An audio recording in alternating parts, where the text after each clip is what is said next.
Hi, and welcome to another episode of Hot Takes with me, the Silver Fox. Scotland has got a problem with houses. Not building enough of them is the main problem, and it is a problem that is going to get worse. A lot worse. With the forced imposition of heat pumps into houses, people who are looking to move will look to older houses. They will look to houses that have got gas central heating because they know it, they trust it, and they prefer it. All those houses with heat pumps will be left unsold. Some may go, but not many. And when all these companies, all these house builders have all their assets tied up in unsold homes, they either do two things. They sell them for a loss and get out, or they just go bankrupt. But they can't keep building homes that people won't buy. And this is going to be a problem that's going to get worse. There's also the fact, of course, that a lot now of the people who build, who earn good money, the tradies, the tradesmen, why would they stay in Scotland and get taxed to smithereens when they can take their perfectly good skills and move south to where they're building houses aplenty, where the houses don't yet have to have heat pumps installed, and where the taxation rate is, for them, a lot lower. And possibly going to be even lower still come March. Well, of course, that means you're left with a skills shortage. And so even if you wanted to build a house, there's no one there to build it. It's a weird situation. You can't build them, you can't sell them, and even if you wanted to, nobody's buying. Oh dear, this problem is bad and is going to get a lot worse. Let's have a look. So Scotland faces chronic undersupply of homes as poll shows public fear a housing crisis. The housing crisis, I think, has already started. There is massive problems, and especially rental problems. This is the other side of it, because you're making life harder and harder. The government are making life harder and harder for landlords. Many of them are giving up and getting out of the game and just selling the houses off. That reduces the rental property market in terms of supply. And when supply is short, then demand increases, and that means higher prices. People will soon be priced out of rental properties because there aren't enough of them.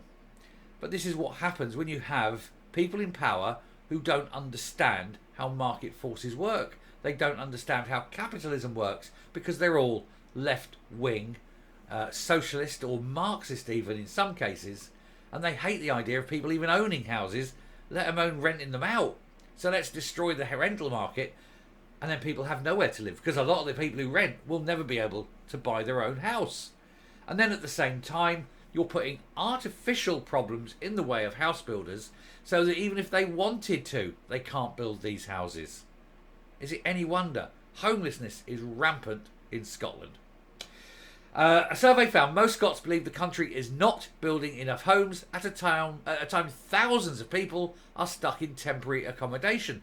And indeed, with the licensing as well of temporary accommodation, that is also something else that's having a pressure applied on it, and people will abandon the market as well. So this is a problem that's going to get worse and worse and worse. And it's no wonder a third of people are already thinking of leaving Scotland. Scotland is experiencing a chronic undersupply of homes, as a new poll reveals the extent of public concern on this issue. A survey by pollsters Survation found 74% of Scots agree the country is currently experiencing a crisis. The poll, carried out last month on behalf of the advisory firm True North, comes after Shona Robertson recently announced funding for housing will be slashed. She's cut 200 million from that budget. 200 million. At a time when increasing number of people need housing help. What a genius that woman is. Didn't cut it from like the overseas embassies budget. Didn't cut it from the independence budget. No, we've got to save money. Let's just cut it from where real need is there. Thousands of Scots, many of them children, are also stuck in temporary accommodations such as B&Bs due to a lack of social housing across the country. And the record has previously revealed how charities have warned that rough sleeping is on the rise again, despite being almost eradicated during lockdown, with the exploding cost of private rentals partly to blame. And as I say, the reason the rentals are going up is because there's fewer of them. That's how the laws of supply and demand work. The poll also found that 55% of Scots believe too few new homes are currently being built north of the border. And again, that is a problem that will increase because companies only have so much capital that they can invest in a house, and they only make their money when they sell. And if nobody's buying because it's got a heat pump in it, you're screwed. Fergus Much, managing partner of True North, said there are extremely challenging headwinds facing housing in Scotland right now. There's a desperate need for new homes, a clear sense among a majority of the public that too few homes are being built, and significant awareness that Scotland is in the grip of an acute housing crisis caused entirely by the SNP and their war on landlords and their, how can we put this, insistence, shall we say, of following the green mantra and making all new builds have heat pumps. He said it's a challenge that needs to be addressed by government and industry in partnership if Scotland is to keep up with the demand and unlock considerable economic opportunity in doing so, but it's vital that we get the policy conditions right to support delivery. Jane Wood, Chief Executive of Homes for Scotland, said Scotland's chronic undersupply of housing has already had a drastic and far-reaching impact on its economic and social development.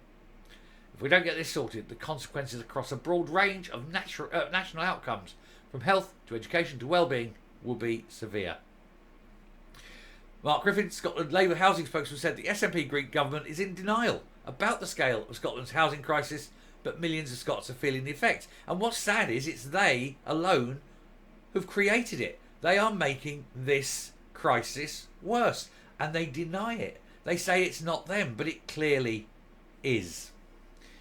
The stark figures expose the need for urgent action, but instead the SNP Green government is slashing its affordable housing target. Yes, and when you're taking 200 million off the budget, you know you're never ever going to reach this.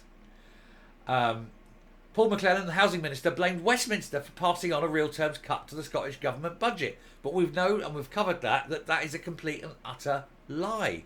They are the ones choosing to cut that. They are the ones who said, we will make our priorities, we will spend the money on independence, we will not spend it on housing. You can only spend it once, and they chose poorly.